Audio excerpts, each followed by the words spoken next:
नमस्कार। आज हम विजयकांत वर्मा की लघु कथा पकड़ो मेरी आत्मा को सुनेंगे। मेरी आत्मा मेरे शरीर को छोड़कर जा रही थी।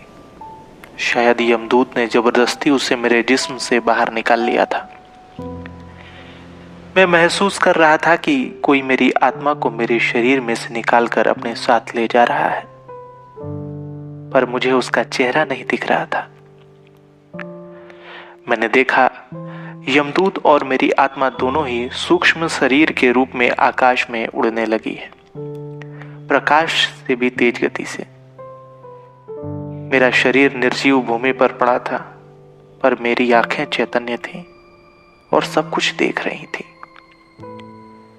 मैं चाहता था कि अपने जिस्म से निकली आत्मा को पकड़ लूं, उसे वापस ले आऊं, पर बहुत कोशिश करने पर भी मैं कुछ नहीं कर पा रहा था।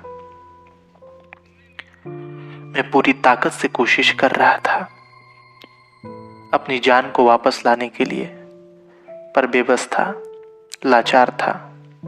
क्या करूं? कुछ समझ में नहीं आ रहा था।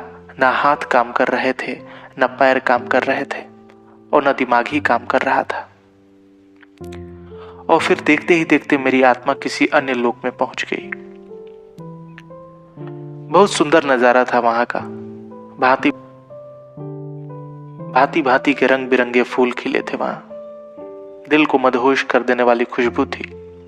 मुझे बहुत अच्छा लग रहा था, पर डर भी लग रहा था। कुछ देर बाद ही मैं एक ऐसी दुनिया में था जहां देवी देवताओं का वास था। वहां कोई जमीन नहीं थी। ऐसा लगता था मानो वहां सभी देवी देवता हवा में लटके हों, पर वो चल ऐसे रहे थे मानो जमीन पर चल रहे हों। उनके पंख नहीं थे, फिर भी एक स्थान से दूसरे स्थान को हवा में तैरते हुए पहुंच जाते थे। अजीब नजारा था। तभी मैंने एक अत्यंत यशस्वी महान आत्मा को एक स्वर्ण के सिंहासन पर विराजमान देखा। उनके शरीर से अलौकिक प्रकाश की किरणें निकल रही थीं। उनके इर्द गिर्द बहुत से उनके सेवक थे, सभी शांत मुद्रा में थे। उस महान आत्मा ने उस यमदूत से कहा, यह तुम किसे उठा लाए हो? अब इसकी उम्र पूरी नहीं हुई है। यमदूत ने कहा, यह बहुत बड़ा पापी है। इसने बहुत सारे अपराध किए हैं, बहुत लोगों को सताया है, बहुत लोगों की जान ली है। इसका जिंदा रहना बहुत खतरनाक है। इसके पापों का घड़ा अब पूरी तरह से भर चुका है। यह सुनकर उस महान आत्मा ने अपनी आंखें बंद की और ध्यान लगाया। फिर कुछ देर बाद अपनी आंखें खोली और कहा, किसी की भी मृत्यु का समय टल नहीं सकता। पाप इसने बहुत किए हैं, फिर भी इसकी जिंदगी के कुछ दिन अभी बाकी हैं। अगर इन बचे हुए दिनों में कुछ अच्छे कार्य भी ये करता है, दान पुण्य करता है, गरीबों की सेवा करता है, परमेश्वर से अपने गुनाहों की माफी मांगता है, मरते हुए जीव जंतुओं की जान बचाता है, भूखों को भोजन कराता है, तो इसके पाप धुल सकते हैं। इसलिए इसे ले जाओ, इसके शरीर में फिर से इसके प्राण प्रतिष्ठित कर दो। उस परमात्मा के इतना कहते ही अचानक सब कुछ मेरे सामने ओझल हो गया। अब वहां कोई नहीं था, वो यमदूत भी नहीं। फिर अगले ही पल मैंने महसूस किया कि मेरी आत्मा मेरे अपने शरीर में सही सलामत वापस आ गई है। कुछ देर पहले जहां अपनी पूरी ताकत लगाने के बाद भी मैं हिल तक नहीं पा रहा था, वहीं अब मैंने महसूस किया कि मेरे सारे अंग सही सही यथावत काम करने लगे हैं। मेरे ठंडे शरीर में गर्मी आ गई थी। फिर मैंने अपनी आंखें खोल दी।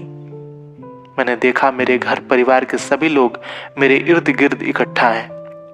मुझे ठीक ठाक देखते ही उनके उदास चेहरों पर खुशियों की चमक लौट आई। मेरे सामने ही एक डॉक्टर भी आला लगाए खड़े थे, जो मेरे आंख खोलते ही बोल पड़े, अरे ये कैसा?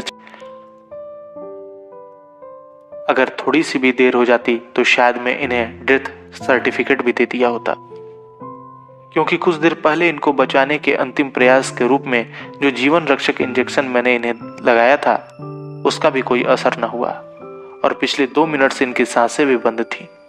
यूं तो इस समय मेरे इर्द गिर्द उपस्थित सभी के चेहरों पर मुस्कान थी, पर मेरे चेहरे पर खुशी नहीं थी, और मैं इस दुनिया में होते हुए भी किसी और दुनिया में था, और इन ख्यालों में डूबा हुआ था कि अब आगे मुझे क्या करना है और किस तरह से अपने पापों का प्रायश्चित करना है।